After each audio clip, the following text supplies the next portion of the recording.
سر آپ کا اونچا رہا کہ مولا صدا تیری عزاداری رہے گی، مولا تیرے غم سے وفاداری رہے گی، ہم رہے نہ رہے یہ صدا زندہ رہے۔ سلام علیکہ یا ابا عبداللہ، سلام علیکہ یا ابا عبداللہ، سلام حسین مولا سلام حسین، سلام حسین مولا سلام حسین، سلام حسین مولا سلام حسین۔ درود بھیجو محمد والا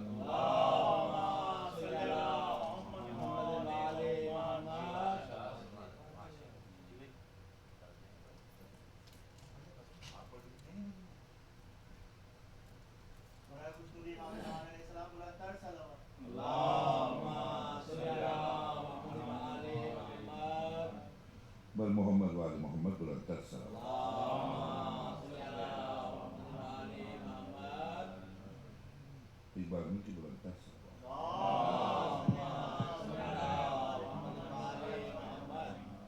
ایک بار اور مجھے گود میں لے لو بابا، ایک بار اور مجھے گود میں لے لو بابا، واہ حسینہ کا ہوا شور حرم میں برپا، ہو کے رخصت جو چلے گھر سے شہ کرب و بلا، کہہ کے یہ دوڑی سکینہ کہ ٹھہر جاؤ ذرا، ایک بار اور مجھے گود میں لے لو بابا، شہن بچی کا جو یہ حال پریشان دیکھا، رو کے فرمایا کہ کیا حال میری ماہ لقا، جوڑ کر ننھے سے ہاتھوں کو سکینہ نے کہا، ایک بار اور مجھے گود میں لے لو بابا، بابا سینے سے سکینہ کو لگاتے جاؤ، اب کہاں ہوگی ملاقات بتاتے جاؤ، تم کو اکبر کی قسم غنچہ دہن کا صدقہ، ایک بار اور مجھے گود میں لے لو بابا، محمد وال محمد بلندر صلوات۔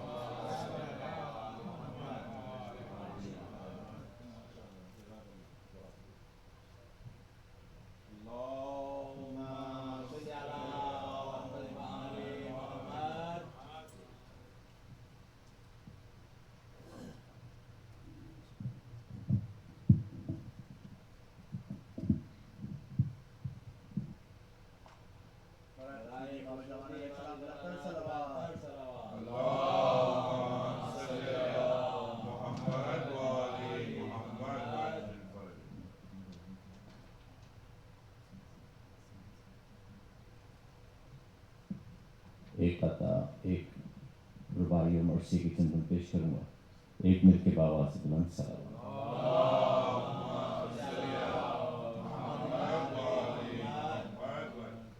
علامہ رشید ترابی کے سلام سے نکالا ہوا ایک قطع ہے جو میں پیش کرنے جا رہا ہوں. ایک اور مل کے باواز بلند سلام.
ایک اور مل کے باواز بلند سلام.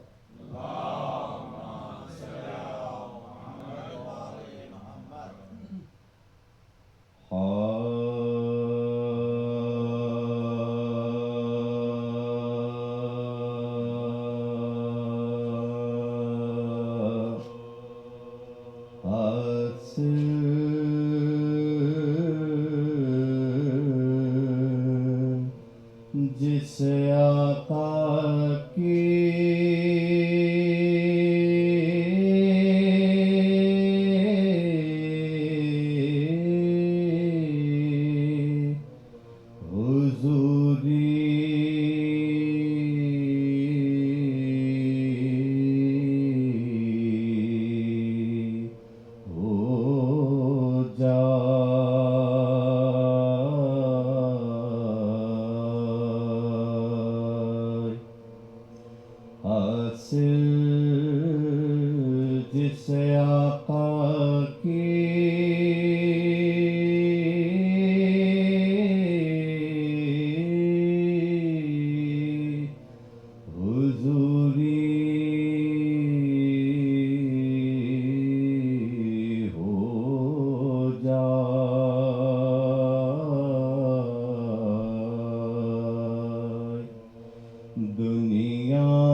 مجلس پر نور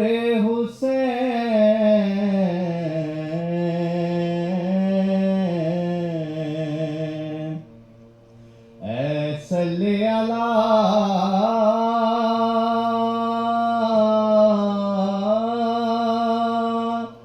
مجلس پر نور حسین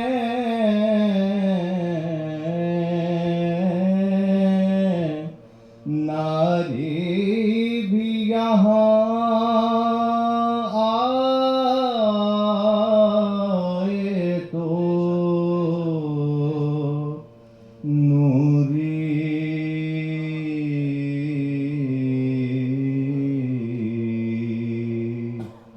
ہو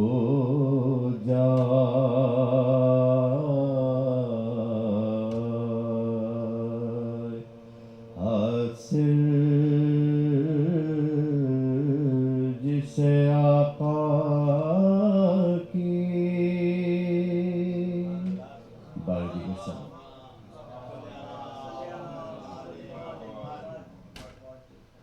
فاتح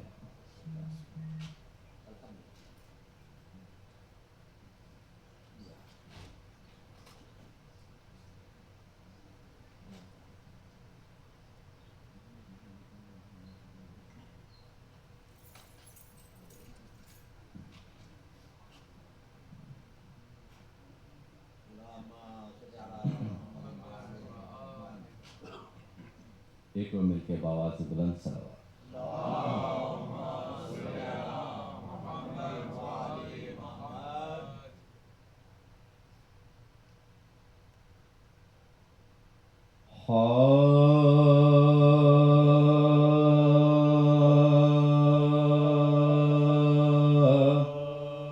منزل پہ آج آ گئے مہمان کربلا منزل پہ آج آ گئے مہمان کربلا شہ کے قدم ہے اور ہے میدان کربلا حسرت سے دیکھنے لگے سلطان کربلا بولے میں لے کے آ گیا ارمان کربلا تا حشر ہم یہیں نئی بستی بسائیں گے گلشن کے پھول کرب و بلا میں کھلائیں گے عباس نامدار بس اب روکو قافلہ بھیا سفر کا ختم ہوا آج سلسلہ قسمت کا جو لکھا ہے کبھی وہ نہیں ٹلا سوئے گا یہاں ہر ایک میری گود کا پلا محشر تلک یہیں میری آرام گاہ ہے خیمے لگاؤ بچوں کی حالت تباہ ہے خیموں میں بیٹھی بچوں کو لے لے کہ بیویاں کانپی زمین درد کا ظاہر ہوا سما دیکھا کہ فوج گھیرتی آتی ہے الامام کے یہی کرتا ہے بیان دریا ہمارے قبضے میں ہے دور جائیے دریا سے دور دشت میں خیمے لگائیے غصے سے کانپنے لگے عباس نامدار بڑھ کر پکارے یہ تیری جرت اے ناب کا یہ مرتضیٰ کا بیٹا ہے یہ ہے فلک وقا یہ مالک زمینوں زماں ہے جہان سا آگے بڑھے تو تیغ سروں پر چلاؤں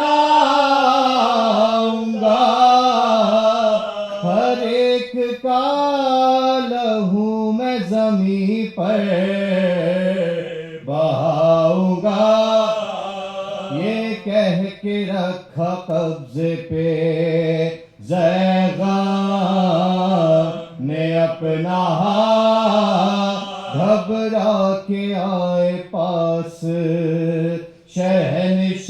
شہنشاہ نیکزار لپٹا کے اپنے بھائی کو کرنے لگے یہ بات اے میرے شیر اے میرے جرار خوش صفا بھیا نہ تیغ ہاتھ میں اپنے اٹھائیے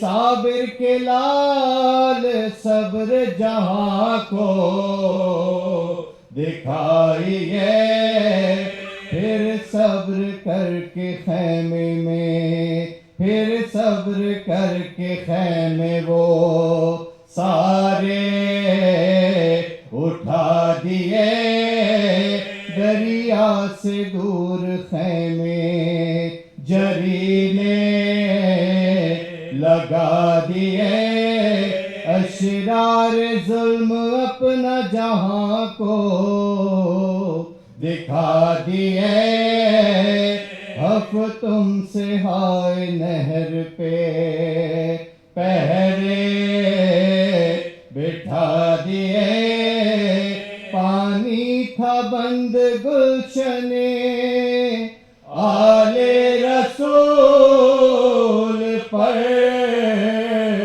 لعنت خدا کی دشمن آل رسول پر لعنت خدا کی دشمن آل رسول پر منزل پہ آج آ گئے بر محمد وآل محمد صلی اللہ علیہ وسلم.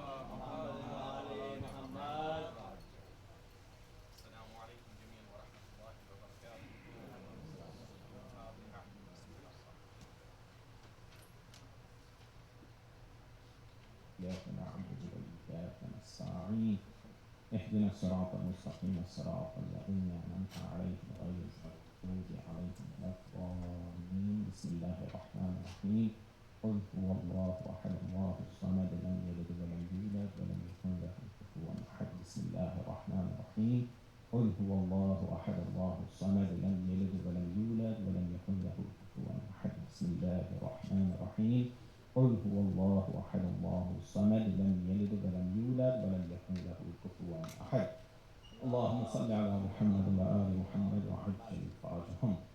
أعوذ بالله من الشيطان اللعين الغوي الرجيم. بسم الله الرحمن الرحيم. الحمد لله رب العالمين والعاقبة للمتقين والنار للملحدين والجنة للموحدين والصلاة والسلام والتحية والإكرام على حبيب قلوبنا وطبيب نفوسنا والشفيع ذنوبنا سيدنا ومولانا أبي القاسم المصطفى محمد. اللهم صل على محمد وعلى أهل بيته الطيبين الطاهرين المعصومين المنتجبين المنتخبين المظلومين واللعنة الدائمة على أعدائهم ومنكري فضائلهم من ليلتنا هذه إلى قيام يوم الدين.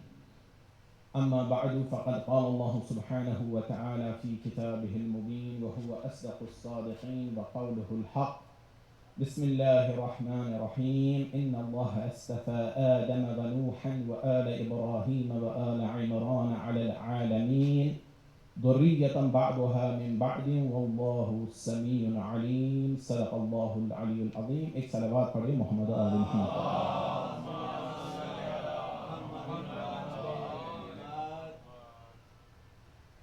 19 رمضان کی صبح سن 40 ہجری میں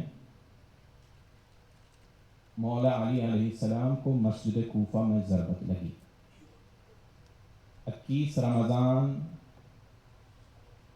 مولا اس دنیا سے تشریف لے گئے. اس کے بعد چند مہینہ مولا امام حسن مجتبی خلافت کے منصب پر فائز رہے. پھر معاویہ کے ساتھ صلح ہوئی اور معاویہ نے حکومت آخر کار تمام بلاد اسلامیہ کی حاصل کی. 20 سال معاویہ نے حکمرانی. ان 20 سالوں کا نچوڑ میں اپنے موضوع میں داخل ہونے سے پہلے آپ کے سامنے رکھ دوں گا. زبیر بن بکار عالم اسلام کا ایک بہت بڑا مورخ ہے.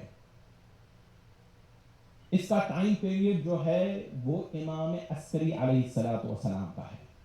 اللہم صل علی محمد. یعنی مولا امام عسکری کے کنٹمپریریز میں سے تھا یہ مورخ زبیر بن بکار. 254 ہجری میں مر گیا ہے. یہ بندہ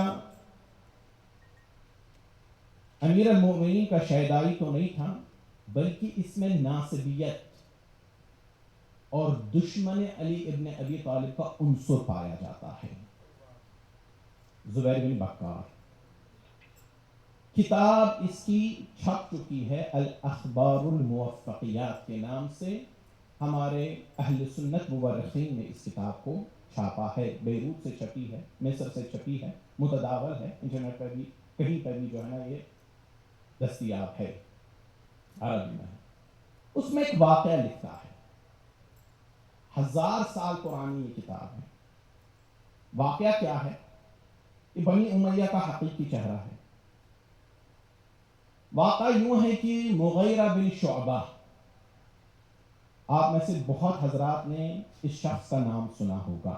مغیرہ بن شعبہ کہنے کو تو رسول اللہ کے اصحاب میں سے تھا، لیکن اس میں اتنی وقعت نہیں تھی کہ وہ واقعاً رسول خدا کا صحابی حقیقی معنوں میں بن سکے. کیونکہ وہ امیر المؤمنین کے ساتھ دشمنی میں بہت مشہور تھا. علناً دشمن تھا امیر المؤمنین کا. وہ ان اشخاص میں سے ہے جو روز ثقیفہ در فاطمہ زہرا پہ آگ لے کر گئے تھے. مغیرہ بن شعبہ کا بیٹا مطرف روایت کرتا ہے، کہتا ہے کہ 40 سے 50 ہجری کے درمیان امام حسن مجتبی ابھی بقید حیات تھے اور امام حسین علیہ السلام بھی موجود تھے. کہتا ہے کہ میں اپنے بابا کے ساتھ شام گیا. ہم معاویہ کے یہاں بطور مہمان ٹھہرے. میرا بابا ہر روز رات کو معاویہ کے پاس جاتا وہاں معاویہ کی نجی محفل لگتی اور وہ آپس میں باتیں کرتے، جیسے کہ ہمارے یہاں پہ بھی عام طور پہ ہوتا ہے. ہر روز، چونکہ یہ متعارف جوان تھا، اس کا کوئی کام نہیں تھا وہاں پہ، اس لیے آپ نے باپ کے ساتھ جاتا نہیں تھا.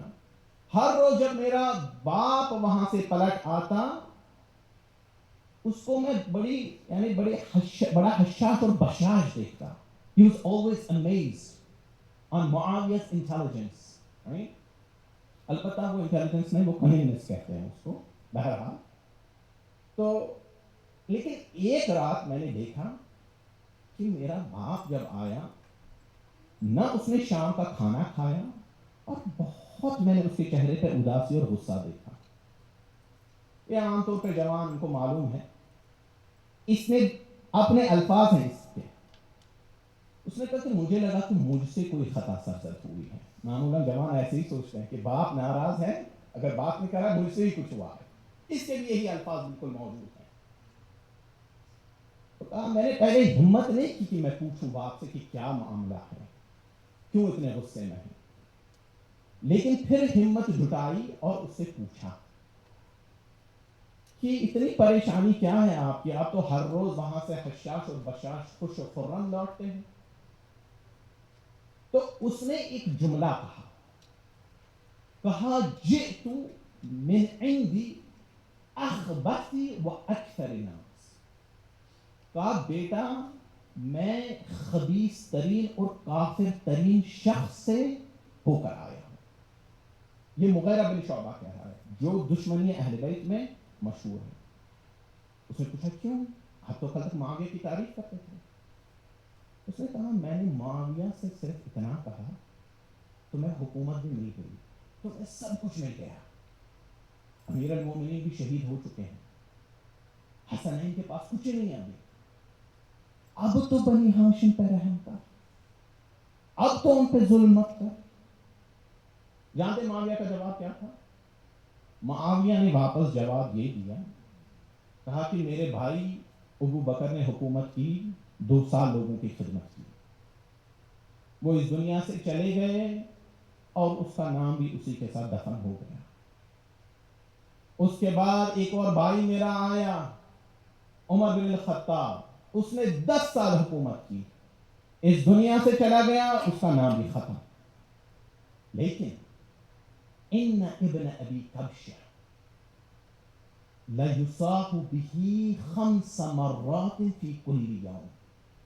لیکن ابن ابی کبشہ کا نام اب تک زندہ ہے، 5 دفعہ دن میں علی الاعلام لیا جاتا ہے. کون ہے ابن ابی کبشہ؟ آپ سوچ رہے ہوں گے نا کون ہے؟ ابن ابی کبشہ ایک اصطلاح تھی، ایک نک نیم تھا جو کفار قریش رسول خدا کے لیے استعمال کرتے تھے. یہ ملعون، ٹھیک ہے، کیا کہہ رہا ہے؟ کہہ رہا ہے کہ میں ابن ابی کبشہ یعنی رسول اللہ کا نام ہر روز علناً 5 مرتبہ سنتا ہوں. لا واللہ الا دفنن دفنا، قسم خدا کی جب تک اس نام کو دفن نہ کروں تب تک زندہ نہیں رہوں. یہ ہے معاویہ کے الفاظ. دیکھو اس وقت یہ دشمنی کس سے نبھائی اس نے؟ حسنین علیہ السلام سے نبھائی. یعنی اس کے صاف معنی جو جھلک رہے ہیں، محمد کو ریپرزنٹ کون کر رہا تھا؟ حسنین علیہ السلام. ایک بات یاد رکھیے، آپ حدیث قصہ پڑھتے ہیں نا، حدیث قصہ میں آتا ہے کہ امام حسن مجتبیٰ جب گھر میں داخل ہوئے تو وہ اپنی والدہ سے کہتے ہیں کہ میں نانا کی خوشبو محسوس کر رہا ہوں. اس کے بعد امام حسین آتے ہیں، وہ بھی یہی کہتے ہیں کہ میں رسول اللہ نانا کی خوشبو محسوس کر رہا ہوں. یہ نہیں کہتے کہ نانا کی اور بھیا کی خوشبو محسوس کر رہا ہوں، کہتے ہیں نانا کی. اس کے بعد امیر المؤمنین آتے ہیں، وہ بھی یہی کہتے ہیں کہ میں رسول اللہ کی خوشبو محسوس کر رہا ہوں. یہ نہیں کہہ رہے کہ حسنین کی بھی خوشبو محسوس کر رہا ہوں. بھائی جن کے خوشبو میں کوئی فرق نہ ہو ان کے کردار میں کیسے کوئی فرق ہو؟ ایک بات بڑے محمد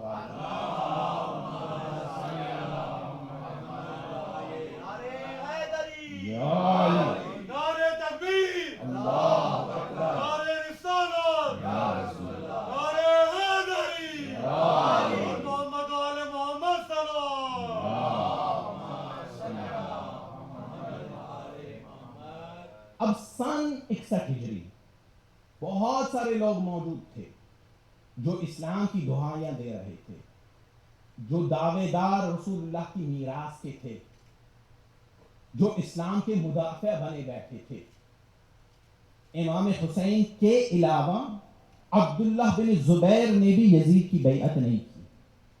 لیکن سوال جو ہے اور جو ہمارا موضوع ہے کہ حسین ہی کیوں اسلام کی پناہ گاہ بنے، اور حسین کی قربانی سے ہی کیوں اسلام زندہ رہا۔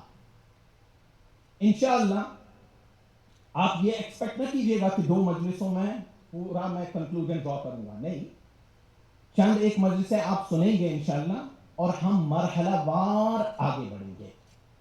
پہلے سرنامہ کلام جو میں نے ابھی ابتدا میں جس کی تلاوت کا شرف حاصل کیا، اس کا ترجمہ سنتے جائیے، اور ہم انشاءاللہ آہستہ آہستہ آگے بڑھتے ہیں اگر آپ کا ساتھ رہا، اور انشاءاللہ اللہ کی توفیق اور اہل بیت کی مدد شامل حال رہی۔ پروردگار عالم سورہ آل عمران کی 33ویں اور 34ویں آیت جو آپ مسلسل اب سماعت فرمائیں گے، فرماتا ہے ان اللہ اصطفى آدم و نوحا و آل ابراہیم و آل عمران علی العالمین۔ بتحقیق اور بے شک اللہ نے چن لیا آدم کو، نوح کو، جناب ابراہیم کی ذریت کو، اور جناب عمران کی ذریت کو، تمام عالمین پر۔ ذریت بعضها من بعض، جو ایک دوسرے کی نسل سے ہیں، یا یہ کہہ دوں کہ ایک ہی پاکیزہ درخت کی مختلف شاخیں ہیں۔ واللہ سمیع علیم، اور اللہ بڑا سننے اور جاننے والا ہے۔ آگے اس کی پرتیں کھلتی جائیں گی انشاءاللہ، اور آپ کو اندازہ ہوگا کہ ایک نعوذ باللہ ایک لفظ بھی اس آیت میں بیکار نہیں۔ یہ آیت محجور ہے ہماری مجلسوں میں، جبکہ آیت تطہیر سے کم کا درجہ اس آیت کو نہیں ہے۔ ان اللہ، بتحقیق اللہ نے، لفظ اللہ، آج اس پہ گفتگو ہوگی، البتہ اپنے محدود وقت میں انشاءاللہ۔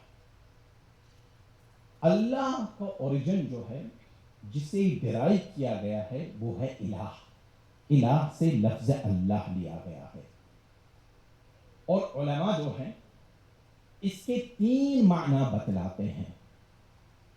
سب سے پہلے معنی معبود، جس کی عبادت کی جائے، one who is worshipped۔ دوسرے معنی مطاع، جس کی اطاعت کی جائے، the one who is obeyed۔ تیسرے معنی جو عقلوں کو حیران اور سرگردان کرے، the one who baffles the minds۔ Why? It's obvious human intellect is limited and Allah's essence is unlimited. You cannot comprehend an entity that is limitless with your limited intellect. And therefore, Allah subhanahu wa ta'ala is beyond imagination and comprehension. It's as good as making someone who is born blind understand the concept of colors. آپ کسی کور مادر زاد جو اس دنیا میں اندھا پیدا ہوا ہو، رنگوں کا فرق نہیں سمجھا سکتے۔ یہ ایک محال کام ہے، اور مجھے اس بات کا اندازہ ہے، بلکہ پتہ بھی ہے، یقین بھی ہے، بہت سے مؤمنین they're having hard time in understanding certain concepts of tawheed، اور وہ کہہ بھی کسی سے نہیں سکتے، they're hesitant، کیونکہ وہ کہتے ہیں کہ اگر کسی سے بیان کریں گے تو لیبل لگ جائے گا، ٹھیک ہے نا؟ ہاں، اگر کسی سرپھرے مولوی کے پاس کے ہتھے آپ لوگ چڑھ گئے تو وہ جب تک آپ کو بے ایمان ثابت نہیں کرے گا تب تک چین سے بیٹھے گا نہیں، لیکن اگر کوئی کول مولوی آپ کو مل گیا تو وہ آپ سے یہی کہے گا کہ آپ کی یہ جو جستجو ہے یہ جہاد فی سبیل اللہ ہے. سمجھ رہے ہیں اس بات کو؟ کیونکہ مذہب کو سمجھنا یہ خود ایک عبادت ہے. تو معاملہ کہاں ہے؟ معاملہ جو خراب ہوتا ہے وہ یہاں سے ہوتا ہے کہ ایک انسان یا ایک بچہ ایک محدود عالم سے، ماں کے پیٹ سے اس دنیا میں آتا ہے. اس دنیا میں جو کچھ بھی وہ دیکھتا ہے وہ محدود ہوتا ہے. اس کی نگاہیں بھی محدود ہیں، اس کی طاقت بھی محدود ہے، اس کا علم بھی محدود ہے، اس کی قوت بھی محدود ہے. جو کچھ وہ اپنے ارد گرد دیکھتا ہے سب محدود ہی محدود ہے. وہ اسی محدود لینس سے اللہ کی لامحدودیت کو دیکھنا چاہتا ہے. یہ ممکن نہیں ہے. اسی لیے قرآن نے 1400 سال پہلے اعلان کیا لیس کمثلہ شیء. اے لوگو، اللہ کی مانند کوئی چیز دنیا میں نہیں ہے. اس کا موازنہ کسی چیز سے مت کرو. اللہ کی صرف ایک مثال اس دنیا میں موجود ہے کہ وہ بے مثال ہے. ایک صلوات پڑھے محمد علیہ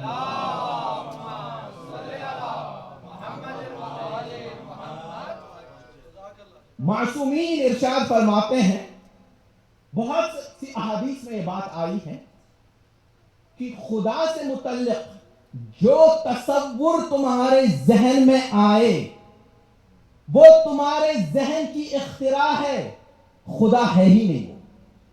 کیونکہ خدا کسی انسان کی عقل میں سما ہی نہیں سکتا. وہ خدا ہی کیا، لامحدود ذات کبھی محدود چیز میں آ ہی نہیں سکتی. مدینے میں کچھ جوان تھے، ان میں وہ جستجو کی کیفیت پیدا ہو گئی. اس زمانے میں مدینے میں بڑے بڑے دعوے دار بیٹھے تھے کہ ہم ہی ہیں جو علم کو جاننے والے ہیں. بہت ساری بیٹھکیں بنی ہوئی تھی اور لوگوں کو درس دیا جا رہا تھا. یہ جوان ایک ایک دروازے پہ چلے گئے اور ایک سادہ سا سوال کیا ان علماء سے. کہا ہمیں یہ بتلائیے جو مسلمانوں کا نعرہ ہے اللہ اکبر، جو ہم ہر اذان میں ہر نماز میں بار بار لگاتے ہیں، جو ہمارا شعار ہے، ہماری آئیڈینٹی ہے، ہماری پہچان ہے، اس کے مطلب اور معنی تو ہمیں سمجھائیے. جہاں گئے وہاں اس کے جو معنی کہے گئے وہ یہ کہا گیا کہ اللہ سب سے بڑا ہے. آخر پہ تھک ہار کر کہاں پہنچے؟ امام جعفر صادق علیہ السلام کی خدمت میں. بولے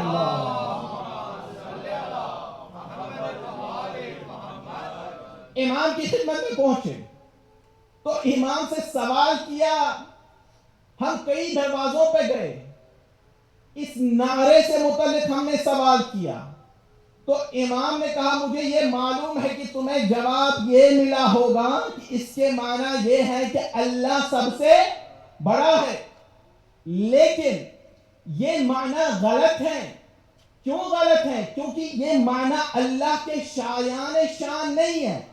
اگر یہ کہا جائے کہ اللہ سب سے بڑا ہے تو اس کے معنی یہ کہ کوئی بڑا ہے کہ اللہ اس سے بڑا ہے. امام نے کہا اللہ اکبر کے معنی یہ ہے اللہ اکبر ان یوسف، کہ اللہ ہر تعریف اور ہر ڈیفینیشن سے بڑا ہے. اللہ کو کبھی ڈیفائن نہیں کیا جا سکتا. ایک صلوات پڑھے محمد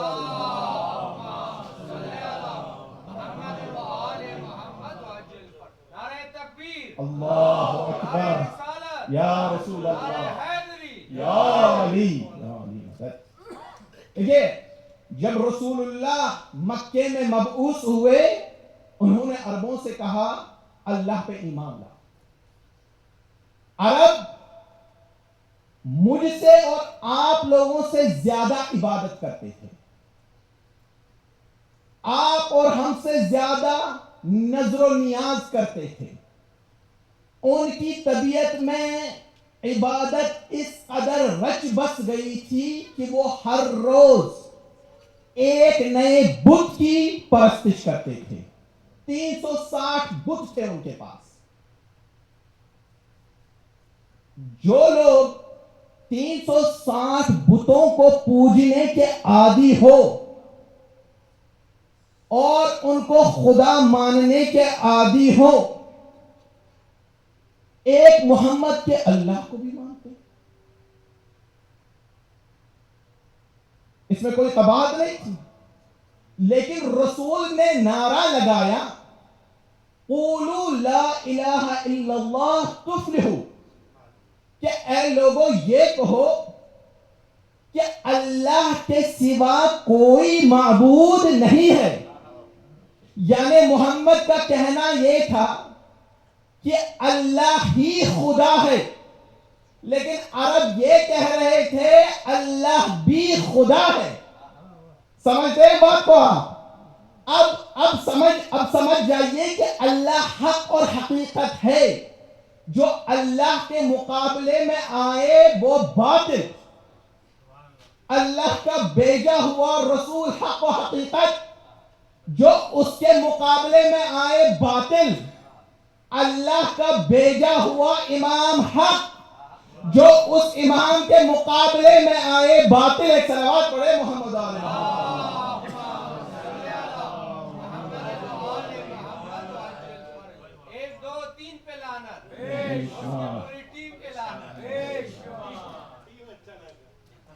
بھائی آپ کا کلمہ، مسلمانوں کا کلمہ شروع ہی ہوتا ہے تبرہ سے. پہلے تمام نقلی خداؤں کی نفی ہوتی ہے. پہلے نقلی خداؤں کو دل سے باہر نکالو، اس کے بعد اللہ کی عظمت اور محبت سے اپنے دل کے کونے کونے کو بھر دو. تو اللہ حق، اس کا رسول حق، اس کا امام حق، جو ان کے مقابلے میں آئے وہ باطل. آج اگر یہ بات ہم اپنی محفلوں میں بھی کرتے ہیں تو بعض لوگوں کو عجیب ہے کہ گوارا نہیں ہوتی. حیرت ہے مجھے. میں نے کہیں یہ بات کر دی تھی ایک زمانے میں، تو ایک صاحب میرے پاس آئے، کہا مجھے یہ بتائیے کہ اگر امام کے مقابلے میں جو آیا وہ باطل ہے تو مولا باطل کو مشورے کیوں دیتے رہے؟ سوال ہے اپنی جگہ. بات پہنچ گئی نا آپ حضرات تک؟ باطل کو مشورے کیوں دیتے رہے؟ خلفاء کو مشورے کیوں دیتے رہے؟ میں نے کہا بھائی، جناب موسیٰ نے پروردگار کی بارگاہ میں ہاتھ اٹھائے تھے اور کہا تھا اے میرے پالنے والے، یہ فرعون ہم پر ظلم پہ ظلم کیے جا رہا ہے، تو اب تک اس کو اپنی نعمت سے نواز رہا ہے. تو اللہ کی بارگاہ سے ندا آئی، اے فرعون، اے موسیٰ، کیا میں اپنی ربوبیت بھول جاؤں؟ یہی کیفیت امیر المؤمنین کی بھی ہے. کیا علی اپنی امامت بھول جائیں؟ صلوات پڑھے محمد علیہ وسلم.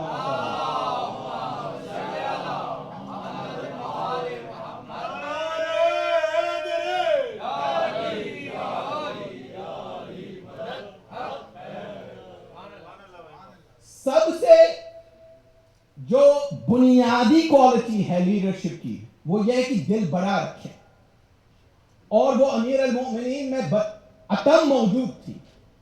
تم علی سے حکومت اور خلافت تو چھین سکتے ہو، لیکن علی سے امامت کوئی چھین نہیں سکتا.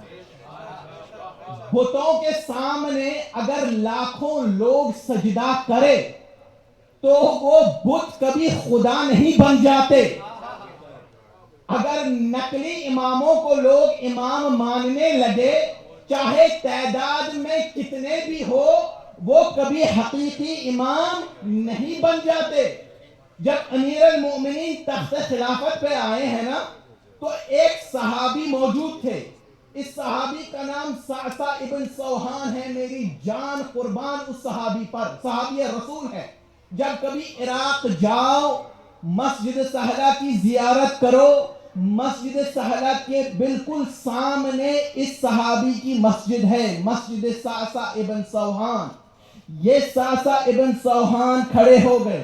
جب امیر المؤمنین کو منبر پہ دیکھا تو ایک جملہ کہا یا علی واللہ لقد زینت الخلافہ وما زانتک لقد رفعتها وما رفعتک. کہا اے علی مجھے قسم ہے خدا کی، آپ نے خلافت کو زینت دی ہے، خلافت نے آپ کو زینت نہیں دی ہے. آپ نے خلافت کا وقار بڑھایا ہے، خلافت نے آپ کا وقار نہیں بڑھایا. خلافت آپ کی محتاج تھی، آپ خلافت کے محتاج نہیں تھے. ایک اور صلوات پڑھے محمد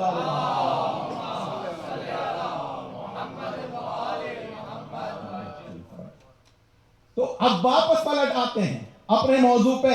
اللہ، ہم تو نکل گئے تھے تاکہ امامت تک بات پہنچ جائے. اللہ وحدہ لا شریک ہے، کوئی شریک نہیں ہے اللہ سبحانہ و تعالی کا.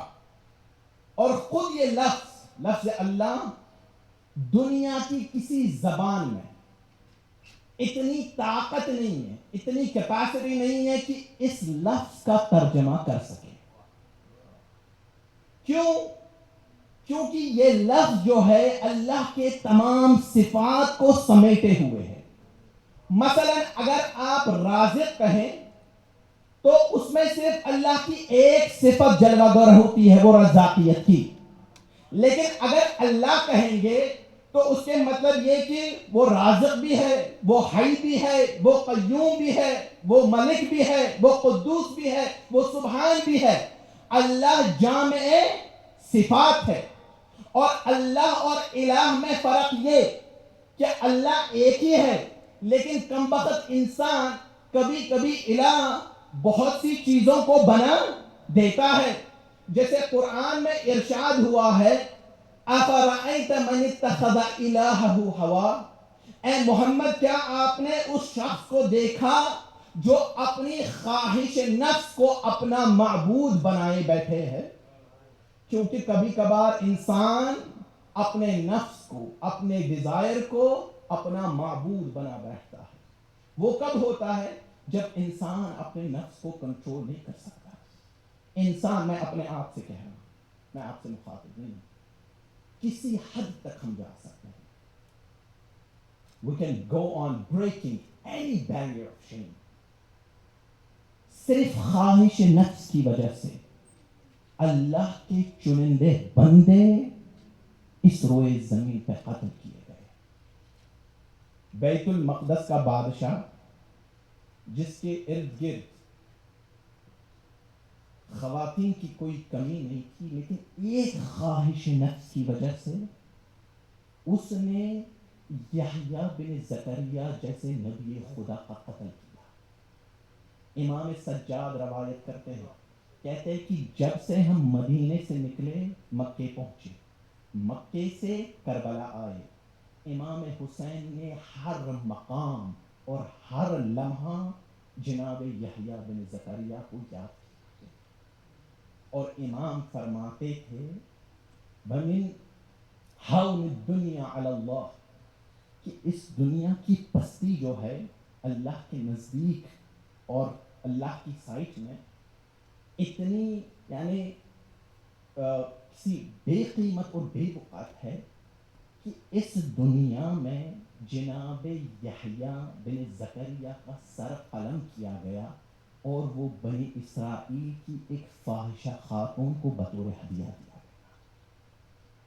اس حد تک انسان گر سکتا ہے. تو انسان کبھی کبھار کیا اپنی خواہش نفس کو اپنا معبود بنا سکتا ہے.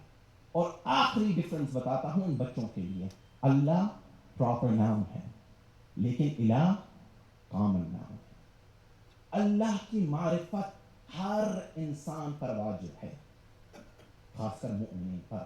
اللہ کو پہچاننا، اللہ کو جاننا، اور اس کے طریقے بیان ہوئے ہیں. میں بہت تیزی کے ساتھ آگے بڑھوں گا انشاءاللہ. اس کے بعض جو ہے راہیں بیان ہوئے. یوں تو علماء کہتے ہیں کہ جتنے انسان دنیا میں ہیں اتنی راہیں اللہ کو پہچاننے کی موجود ہیں. ہر ایک شخص اپنی فہم کے مطابق اپنی دل کی آنکھوں سے اللہ کو دیکھ سکتا ہے. لیکن یوں علماء 3 گروہوں میں بٹے ہیں, 3 کیٹیگریز جن کے ذریعے اللہ کو پہچانا جا سکتا ہے.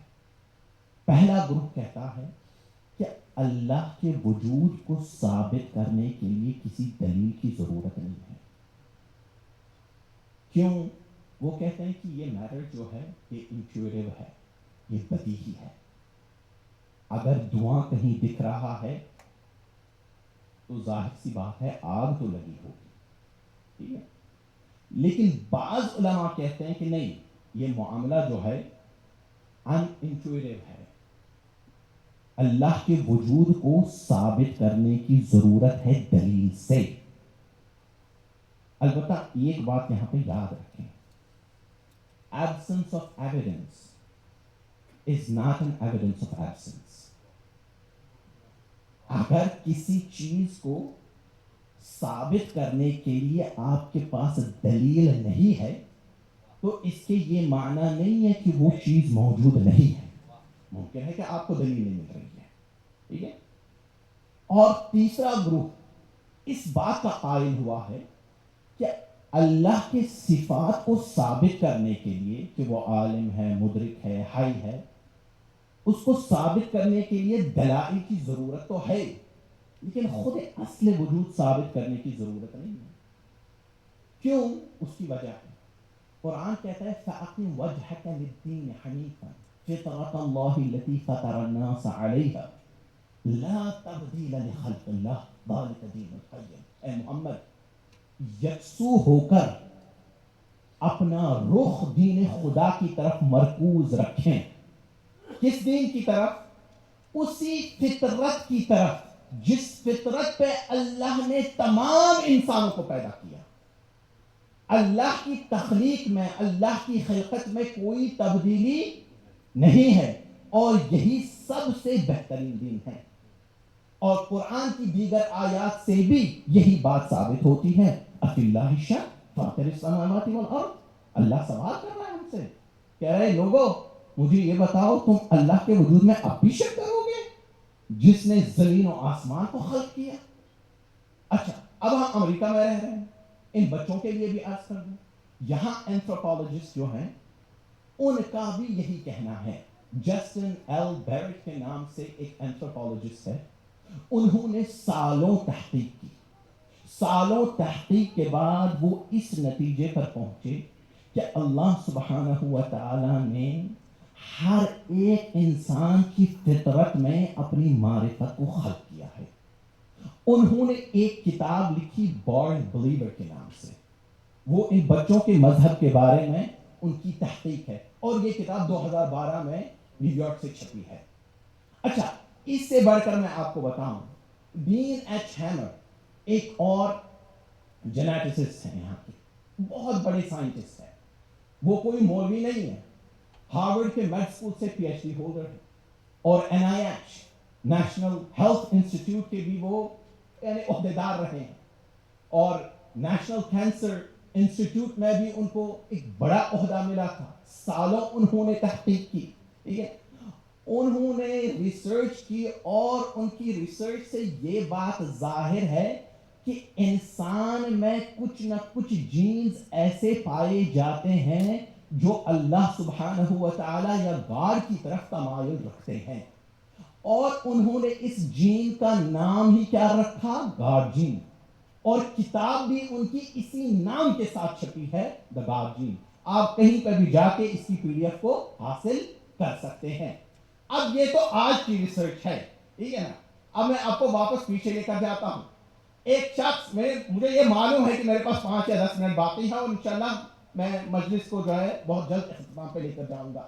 ایک شخص آیا امام جعفر صادق علیہ السلام کی خدمت میں, کہا اے جعفر ابن محمد, مجھے تم لوگوں کے خدا پہ یقین نہیں ہے. کہا کیوں؟ کہا میرے پاس کوئی دلیل نہیں ہے.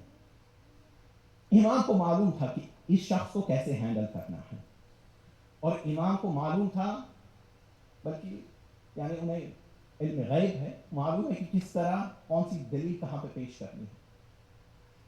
نے کہا امام نے کہ سن کبھی کشتی میں سفر کیا ہے؟ کہا بالکل کیا ہے۔ کہا کیا تیری کشتی کبھی بھنور طوفان کے بھنور میں پھنسی ہے؟ کہا بالکل پھنسی ہے۔ کہا کیا تیرے دل میں کبھی امید کی کرن جاگی؟ کہا بالکل جاگی، بالکل جاگی۔ کہا وہی تو خدا ہے، وہی امید کی کرن، وہی خدا ہے، تجھ کم وقت کو نہیں معلوم کہ یہ خدا ہے۔ اور یہاں کی مختلف یونیورسٹیز، جہاں تک مجھے یاد پڑتا ہے نارتھ کیرولائنا، وہاں کی یونیورسٹیز میں ایک جرنل، اس میں ایک پیپر شائع ہوا تھا جس میں اس ریسرچر نے کیا کیا تھا، بہت سارے ایتھیسٹ کو جمع کیا تھا جو بظاہر خدا کے وجود کے منکر تھے، لیکن جب اس نے ریسرچ کی اور ان کے ساتھ تجربہ کیا تو اسے یہ معلوم ہوا ڈیپ ڈاؤن کہیں دل میں خدا ان کے بستا ہے۔ تو یہی کیفیت ہر انسان کے ساتھ ہے۔ دنیا میں کوئی انسان ایسا نہیں ہے جو خدا کے وجود کا منکر ہو سکے۔ کیوں؟ کیونکہ اللہ نے درس توحید ماں کی آغوش میں رکھا ہے۔ ماں میں دو صفات توحید جلوہ گر ہوئے ہیں۔ پہلی صفت خالقیت کی صفت ہے۔ دنیا کا کوئی شخص تم سے یہ نہیں کہہ سکتا کہ مجھے ماں نے نہیں جنا ہے۔ دوسری صفت جو ماں میں جلوہ گر ہوئی ہے وہ ربوبیت کی صفت، ماں ہی بچے کا خیال رکھتی ہے، بالکل اسی طرح، اس طرح خیر نہیں جس طرح اللہ سبحانہ و تعالی اپنے بندوں کا خیال رکھتے ہیں۔ صلوات پڑھے محمد علیہ۔ کیا پڑھتے ہیں آپ دعائے رجب میں؟ یا من یعطی من سألہ ویا من یعطی من لم یسألہ ومن لم یعرف تحننا منہ والرحمہ۔ اے وہ کہ جو اسے عطا کرتا ہے جو اسے سوال کرے، یا اس شخص کو بھی عطا کرتا ہے جو نہ اسے سوال کرتا ہے نہ اسے جانتا ہے، صرف اپنی ربوبیت اور رحمت کی وجہ سے۔ رسول اللہ صلی اللہ علیہ وآلہ وسلم زندگی بھر دعا کرتے تھے، الہی لا تکلنی علی نفسی طرفت عین ابدا، اے پروردگارہ مجھے پلک جھپکنے کی دیر تک اپنے اوپر نہ چھوڑنا، یعنی اپنے اوپر رہا نہ کرنا، ہمیشہ میرا نگہبان بن کر رہنا، ٹھیک ہے۔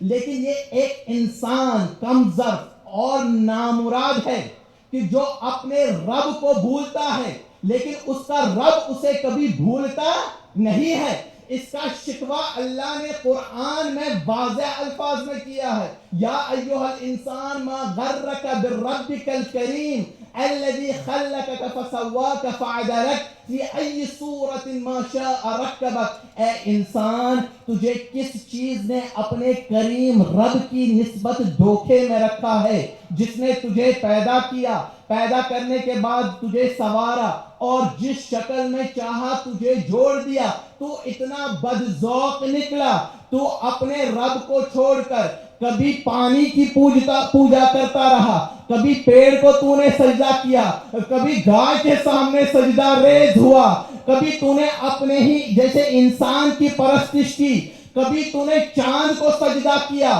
کبھی تو نے سورج کی عبادت کی۔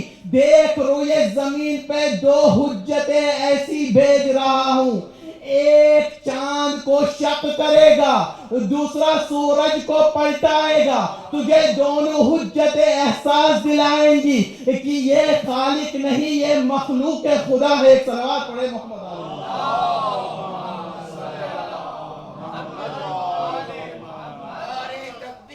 اکبر۔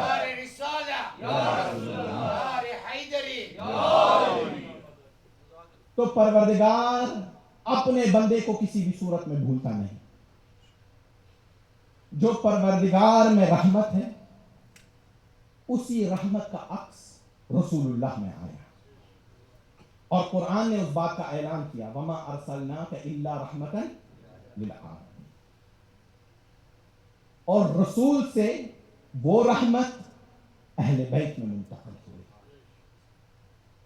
ورنہ حر معافی کے لائق نہیں تھا. حر نے حسین کو روکا ہے.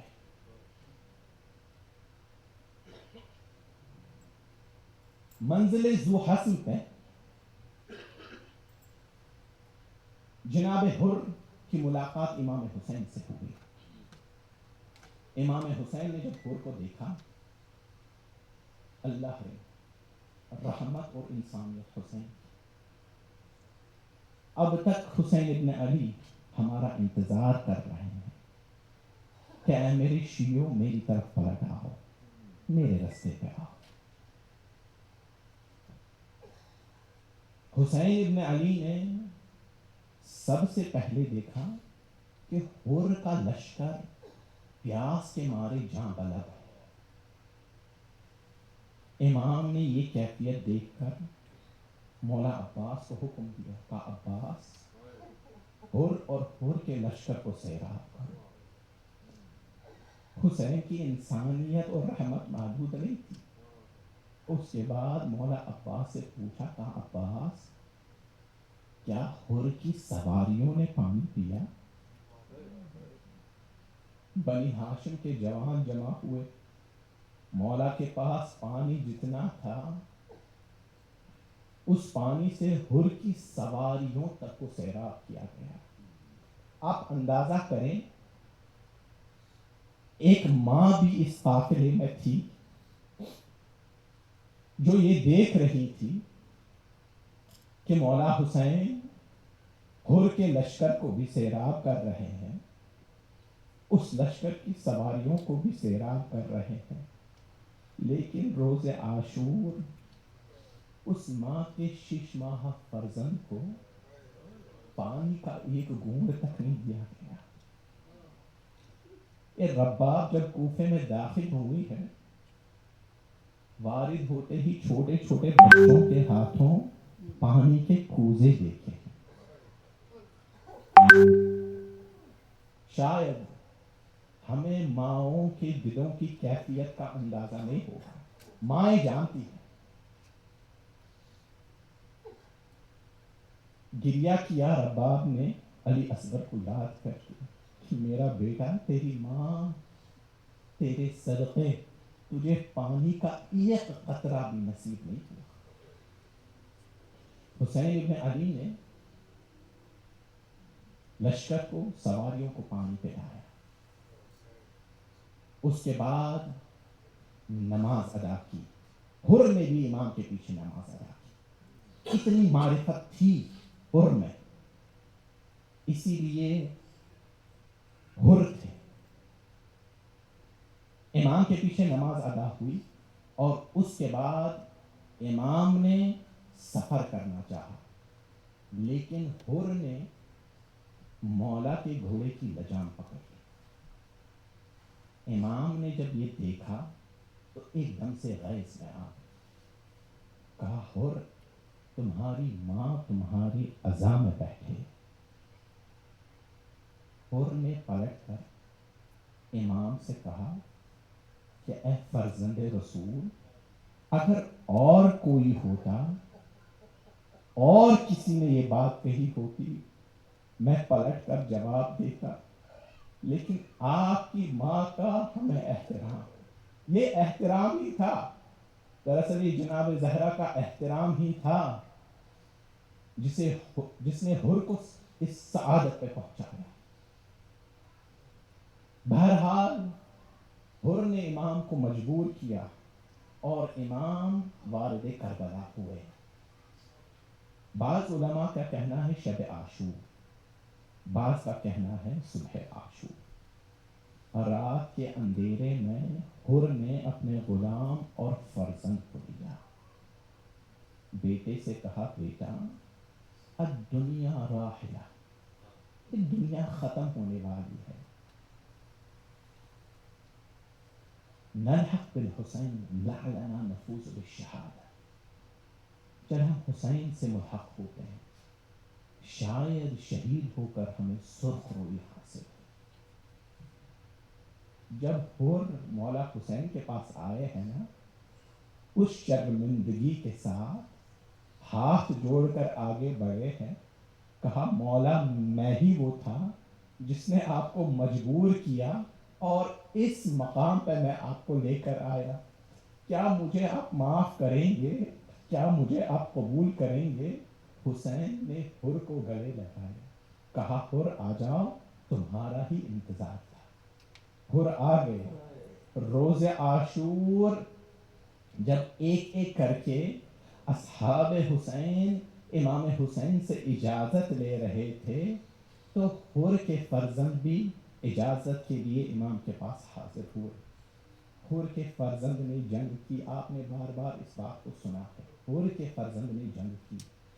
لیکن حر کے بیٹے جب گھوڑے سے گرے اور اپنے بابا کو حر کے بیٹے نے آواز دی، یا ابتا ادرکنی. بوڑھا حر بیٹے کی لاش کی طرف دوڑا، لیکن جب حسین ابن علی نے یہ منظر دیکھا مولا سے رہا نہ گیا.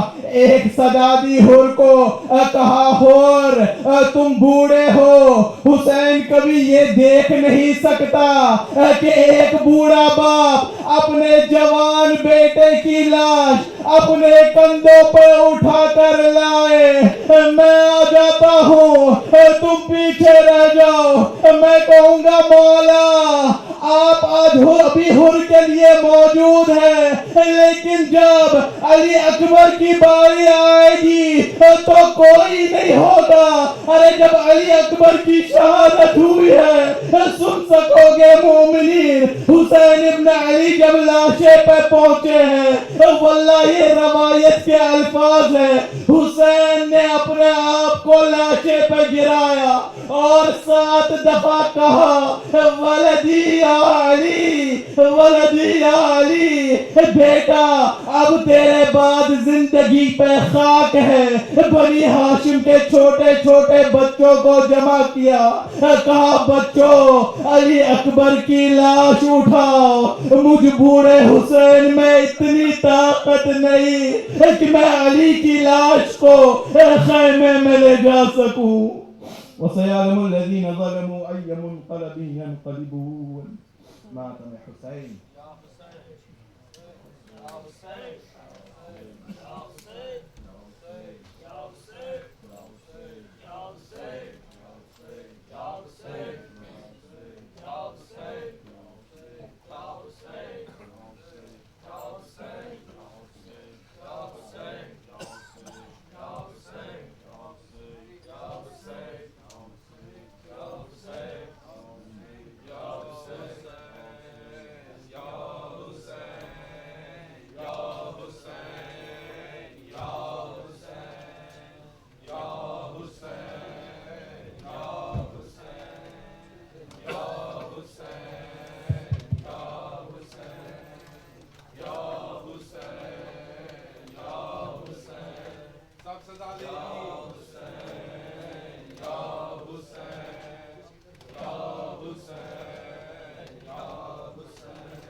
مر جاواں گی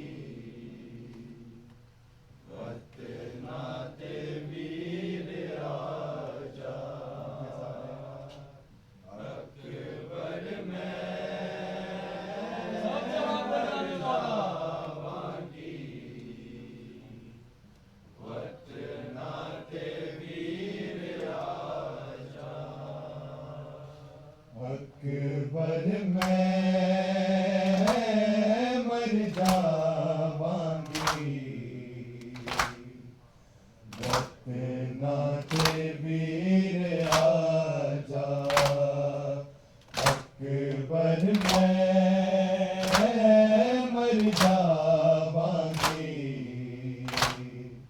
وقت نعت ویر آجا اکبر میں مر جاواں گی وقت نعت ویر آجا اکبر میں مر جاواں گی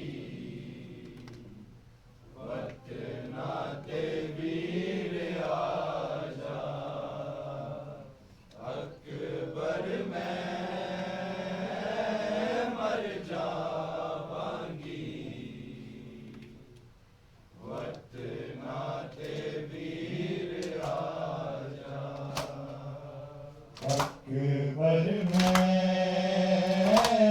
مر جاواں گی وقت نعت ویر آجا اکبر میں مر جاواں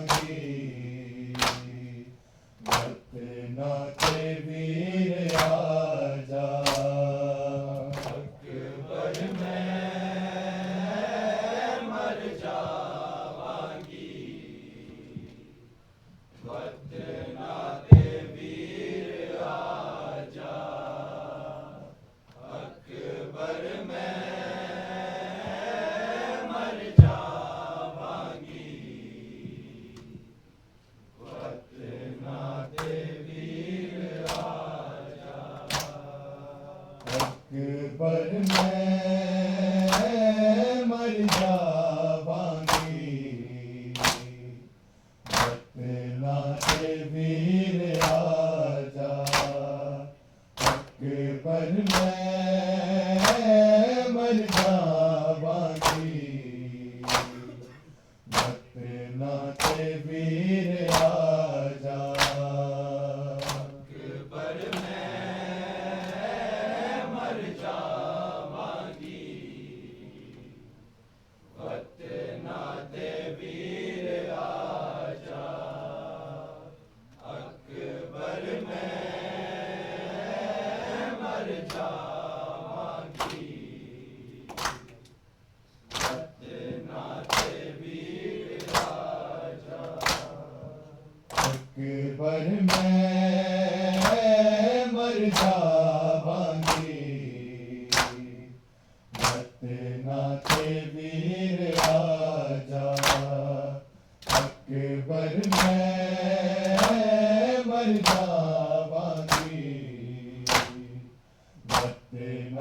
ویر آجا اکبر میں مر جاواں گی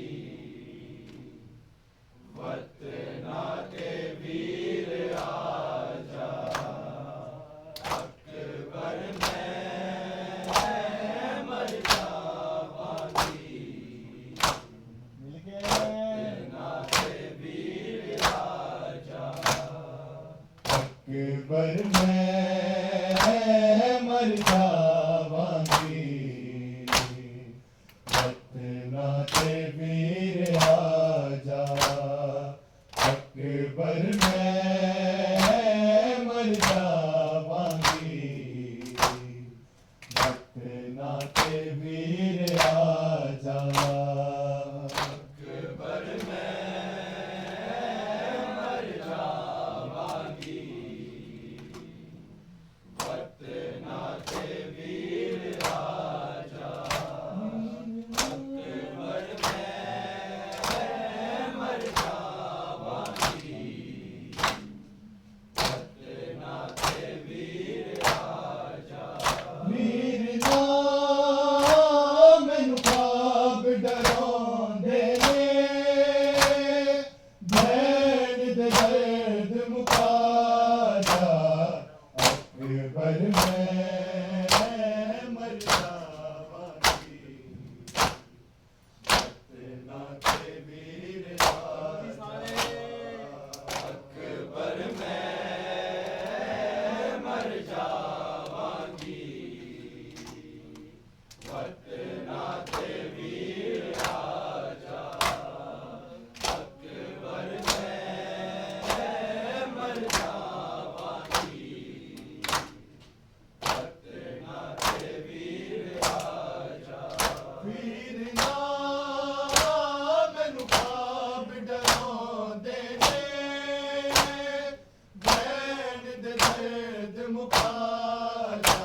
چٹیاں اکبر ویکھ لے اسی بین بیا ساجے ساڈا درد وسالا اکبر میں مر جاواں گی اتنا تے ویر راجا اکبر میں مر جاواں گی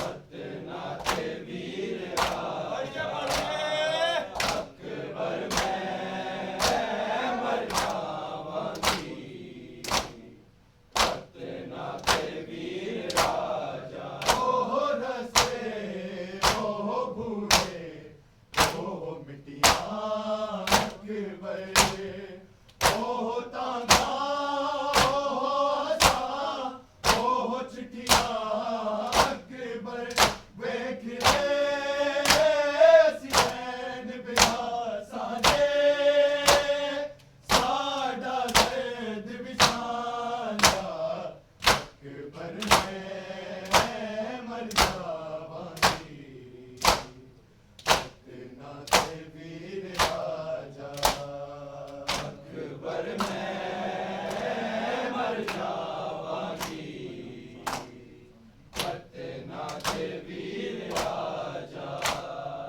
اکبر میں مر جاواں گی اتنا تے ویر راجا ویر مینوں خواب ڈراوندے نے بین دے درد مکالا اکبر میں مر جاواں گی اتنا تے ویر راجا اکبر میں مر جاواں گی اتنا تے ویر راجا اکبر میں مر جاواں گی اتنا تے ویر راجا کوئی ہوگا میرا اپنا میرے اترو بنڈدا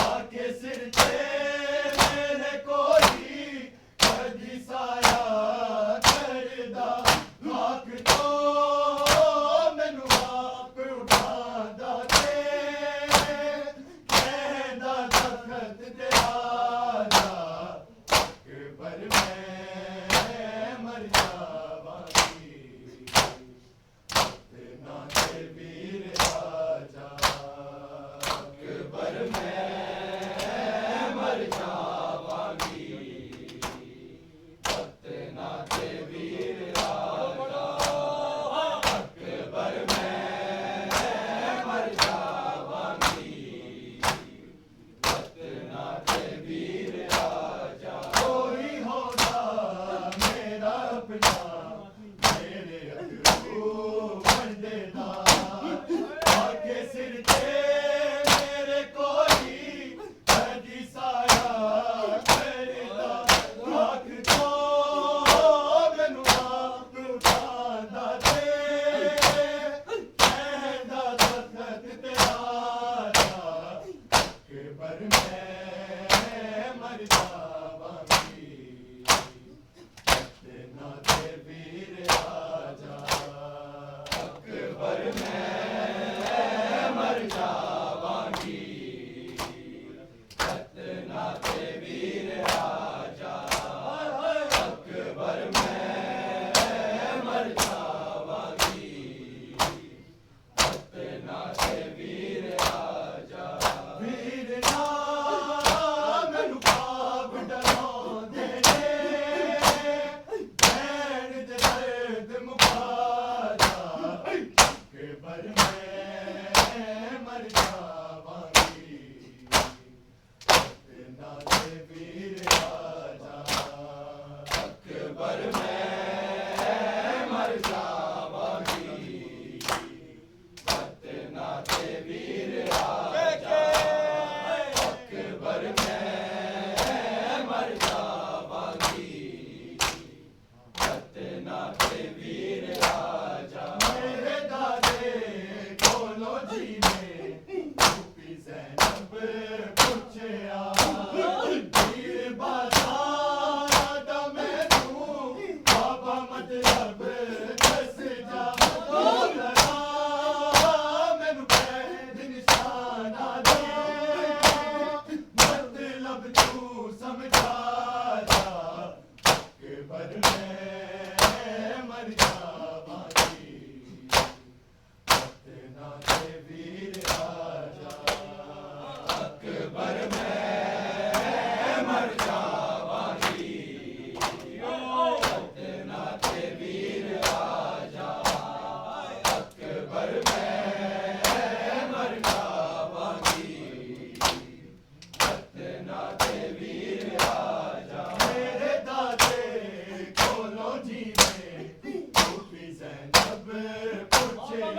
اکبر میں مر جاواں گی فتنہ کے ویر راجا اکبر میں مر جاواں گی جیو ماتمی جیو کے ویر راجا اکبر میں مر جاواں گی فتنہ کے ویر راجا ویر نام مینوں خواب ڈروں دینے بین دے درد مکا جا اکبر میں مر جاواں گی فتنہ کے ویر راجا اکبر میں مر جاواں گی فتنہ کے ویر راجا اکبر میں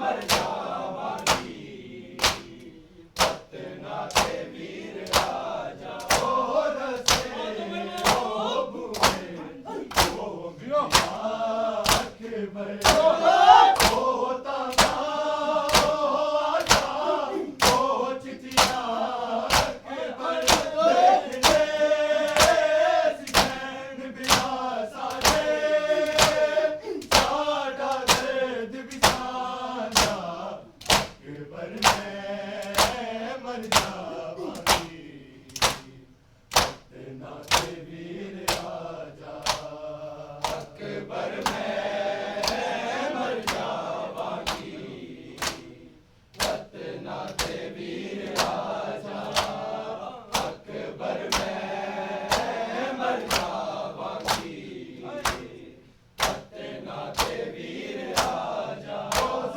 اکبر حسین سغرا اے وہ پروی پاس رہ گئی میری اکبر مینوں مہدی لاوا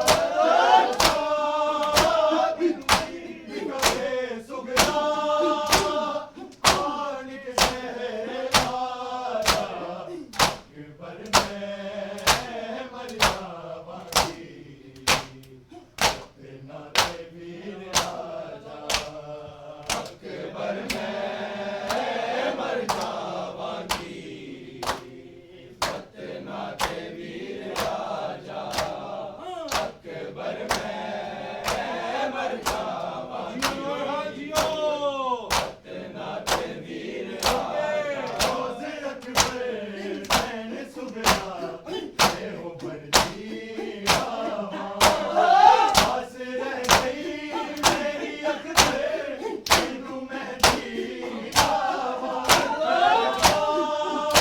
مینوں ویر کہے سغرا آن کے شہر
السلام علیکم یا رسول اللہ، السلام علیکم یا حبیب اللہ، السلام علیکم یا امین ولی اللہ، السلام علیکم یا خاتم النبی اللہ رحمۃ اللہ وبرکاتہ، السلام علیکم یا ابا عبداللہ، السلام علیکم یا ابن رسول اللہ، السلام علیکم یا ابن امیر المومنین وابن سید الوکیل، السلام علیکم یا ابن فاطمۃ الزہراء سید نساء العالمین، السلام یا جمیع شہداء کربلا واسیان کربلا ورحمۃ اللہ وبرکاتہ، السلام علیکم یا امام الغریب والغرباء ومعین الضعفاء والفقراء، السلام علیکم یا مغیث الشیعہ الزوار فی یوم الجزاء، السلام علیکم یا سلطان العرب العجم یا علی ابن مزرز الروح والجسم والفدا ورحمۃ اللہ وبرکاتہ، السلام علیکم یا امام صاحب العصر والزمان، السلام علیکم یا خلیفۃ الرحمن، السلام علیکم یا شریک القرآن، السلام علیکم یا امام الانس والجان، السلام علیکم یا امام زماننا، هذا عجل اللہ فرجک وسال اللہ مخرجک وظہورک ورحمۃ اللہ وبرکاتہ۔